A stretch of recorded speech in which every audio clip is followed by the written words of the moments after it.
తెలుగుదేశం పార్టీకి సంబంధించిన ఇద్దరు సీనియర్ నాయకులు పొత్తుల మీద కీలకమైన వ్యాఖ్యలు చేసుకొచ్చారు. ఒక ఆయన గోరంట్ల బుచ్చయ్య చౌదరి.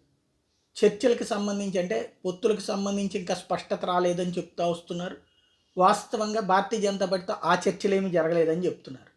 అసలు పాయింట్ ఏంటి, ఆయనకి సమస్య రాజమండ్రిలో సీటు దొరకదు కాబట్టి. రాజమండ్రిలో పొత్తులు అయితే కనుక ఫస్ట్ పోయేది ఆయన సీటే. అది పక్కన బీజేపీ రాజమండ్రి రూరల్ కానీ రాజమండ్రి అర్బన్ కానీ అడుగుతుంది. ఆల్రెడీ జనసేన కూడా ఆ రెండిట్ల మీదనే కాన్సన్ట్రేట్ చేస్తుంది. కాబట్టి తనకు సీటు పోతుంది కాబట్టి పొత్తు ఉండకూడదని ఆయన మనస్ఫూర్తి కోరుకున్నారు. జనసేనతో పొత్తు కూడా ఆయనకి ఇష్టం లేదు. అట్లాగే జనసేనతో పొత్తు ఇష్టం లేనటువంటి వాళ్ళలో బుద్ధ వెంకన్న కూడా ఒకళ్ళు. విజయవాడ వెస్ట్ నుంచి జనసేన అడుగుతోంది. బుద్ధ వెంకన్న కావాలనుకుంటుంది కూడా అక్కడి నుంచినే. బీసీ సామాజిక వర్గం అక్కడ ఎక్కువ ఉన్నారు కాబట్టి తమకి ఏమని చెప్పేసి ఆయన కోరుకుంటున్నటువంటి పరిస్థితి. అది ఒక సమస్య కూర్చుంది. కాబట్టి బుద్ధ వెంకన్న ఇంకోటి, లేకపోతే అనకాపల్లి బీసీలు ఎక్కువగా ఉన్నారు కాబట్టి అక్కడ సీటు ఇవ్వమని అడుగుతున్నారు. అనకాపల్లిలో ఆల్రెడీ జనసేన ఎంపీ డైరెక్ట్గా నాగబాబు గారి పేరు వినబడుతుంది.